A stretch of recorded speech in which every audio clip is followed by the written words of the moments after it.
Hello students. बच्चों, मैं आपको बताऊंगा कोडिंग एंड डिकोडिंग। इससे पहले कि कोडिंग और डिकोडिंग की वीडियो में मैंने आपको बताया कि कोडिंग कैसे हुआ करता है और डिकोडिंग कैसे होता है। मतलब जो हमारे इंग्लिश के अल्फ़ाबेट्स हैं उनको 1 2 3 के साथ में कैसे अरेंज करते हैं और फिर उसको हम किस तरीके से डिस्क्लोज करते हैं, सारा कुछ बताया था हमने इससे पहले की वीडियो में कि कोडिंग का मतलब क्या है, कोडिंग क्यों किया जाता है, और हमारा जो एसएससी या बैंक के जो क्वेश्चन पेपर्स हैं, जो पेपर्स होते हैं, उनमें कोडिंग और डिकोडिंग के बहुत सारे क्वेश्चंस हुआ करते हैं। तो बच्चे, उसी तरीके के कुछ क्वेश्चंस मैंने लिखे हैं जो कि लेटेस्ट में है, यानी जो बाद के पेपरों में आए हैं उन्हीं से मैंने लिखा है। तो उन्हीं में से कुछ क्वेश्चंस मैं आपको करके बताऊंगा और उम्मीद है कि आपको जो है समझ में आएंगे। अगर समझ में आए तो आप ध्यान रखें कि चैनल को लाइक करना ना भूलें, सब्सक्राइब करना ना भूलें और वीडियो को लाइक करना ना भूलें। क्या लिखा है? A temple is coded as ELMELPMET, then temple how will church is coded as. क्या लिखा हुआ है कि इसका कोड जो है, यानी एक तो ये वर्ड लिखा और दूसरा ये लिखा। आप मान लो कि टेम्पल को इसने ये कोड किया है, ठीक है। तो how will church will be coded, यानी चर्च को कैसे कोड किया जाएगा।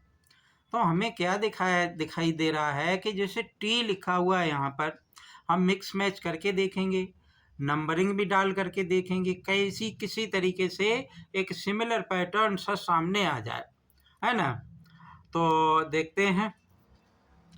यानी ये बच्चे, ये जो टेम्पल लिखा हुआ है ना, ये शॉर्ट में लिखा हुआ है स्मॉल लेटर्स में, इसलिए मैंने इसको यहाँ पर लिख दिया कि temple is coded as ELPMET, then how will church will be coded as. ठीक है ना।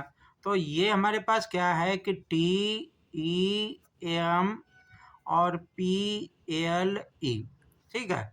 ये क्या बन गया हमारे पास? ई तो इसने यहाँ पर लिखा हुआ है, ई के बाद में इसने एल लिखा हुआ है यहाँ पर, और एल के बाद में ये पी आ गया, और पी के बाद फिर क्या आ गया इसके पास कि पी के बाद एम आ गया, और एम के बाद ई आ गया, और टी आ गया, मतलब रिवर्स में आ गया।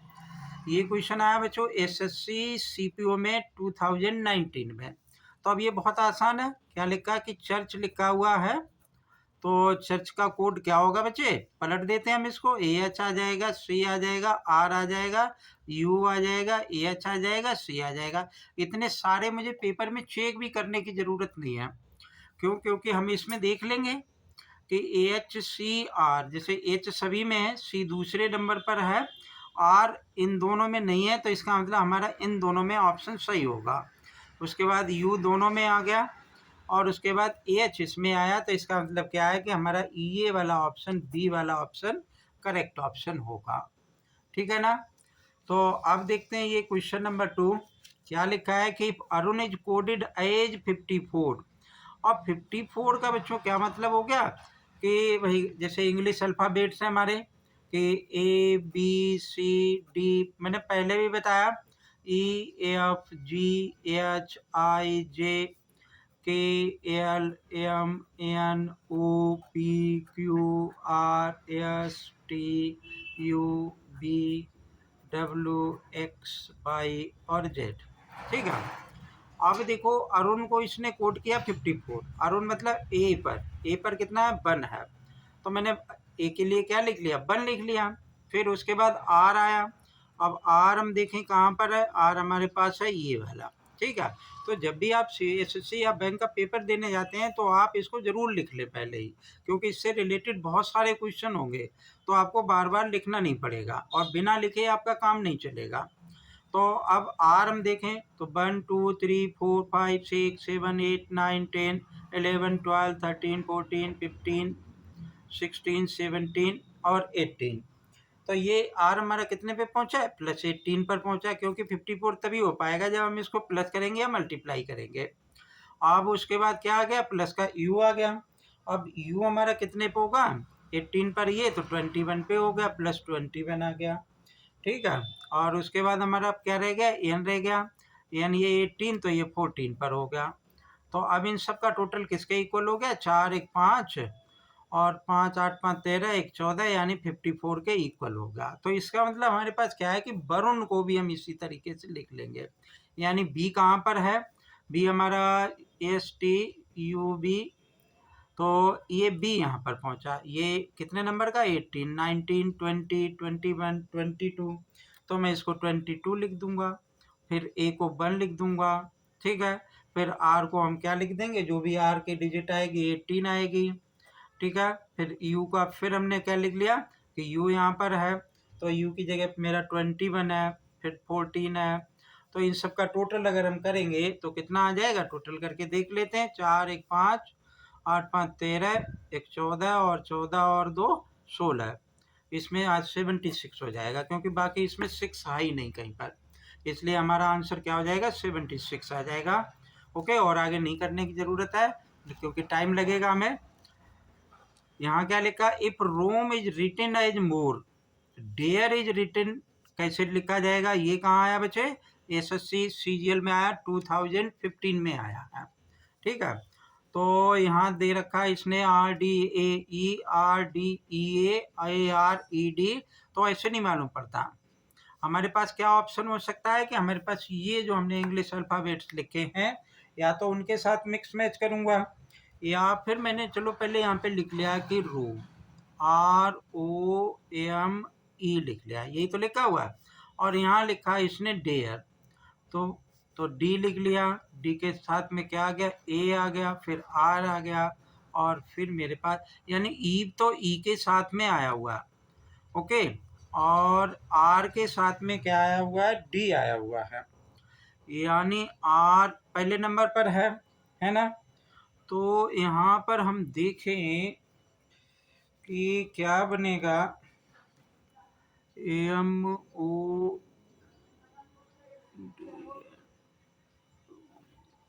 रोम इज रिटन एज, बच्चे ये लिखा हुआ है मोर, इसके बारे में तो मेरे से पूछा गया है, तो मैं यहाँ पर मोर लिखूंगा, MORE। ठीक है, तो ई से तो ई आ गया। ठीक है, और फिर मेरे पास क्या आ गया कि आर के साथ में आर है, और आर को तो ये देखो, ई से तो ई बन गया हमारे पास में, है ना। तो आर यहाँ था, आर यहाँ पर आ गया ये। ओके, एम यहाँ था, एम यहाँ पर पहुँच गया, ओ यहाँ से यहीं तक पहुँच गया। अब मुझे क्या लिखना है, डेयर लिखना, DARE। ठीक है, अब ई के जैसे इसने ई के नीचे ई लिखा, मैं भी ई के नीचे ई लिख लेता हूँ। ओके, और फिर इसने आर के साथ में यहाँ पर आर पहुँचा था, तो मेरा यहाँ पर क्या कहाँ पहुँचना चाहिए, डी यहाँ आना चाहिए, डी इस तरीके से आएगा, आर ये वाला जो यहाँ पर आएगा।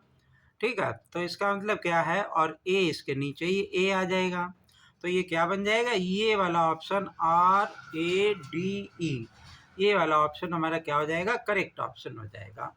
ठीक है,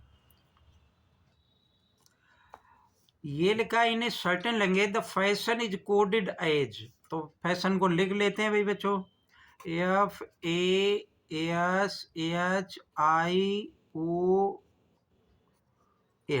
ठीक है, और ये क्या लिखा हुआ है कि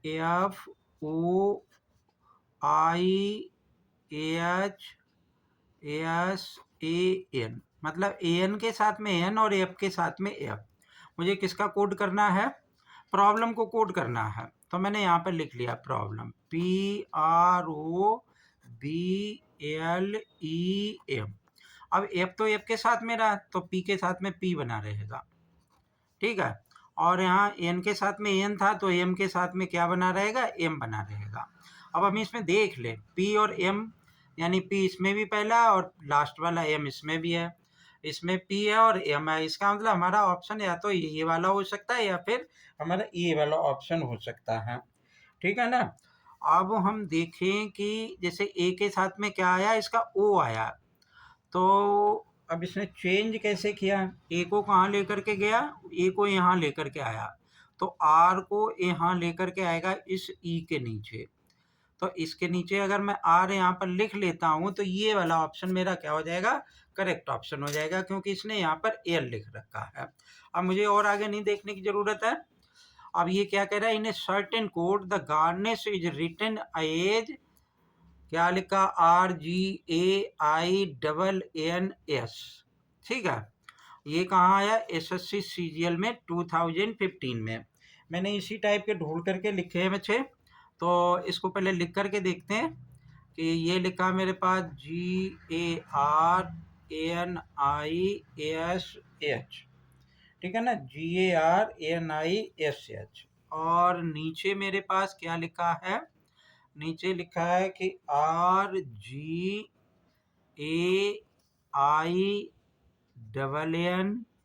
और फिर S, इस तरीके से लिखा हुआ है। तो G यहाँ पर ट्रांसफर हो गया है ना, G इस तरीके से ट्रांसफर हो गया, A इस साइड में ट्रांसफर हो गया। तो हमें किसको चेंज करना है, मतलब ये है जीनियस। ठीक है, तो जीनियस में एक छोड़ करके मेरा G आएगा। तो जब एक छोड़ करके G आएगा तो इसका मतलब क्या हो गया, क्या ऑप्शन हो सकता है मेरे पास में कि N सबसे पहले आ जाएगा और E उसके बाद, G उसके बाद में आएगा। ठीक है ना, तो क्या लिख लूँ कि मैंने यहाँ पे लिखा N लिखा, ठीक है, क्योंकि इसका N यहाँ पर आया हुआ है।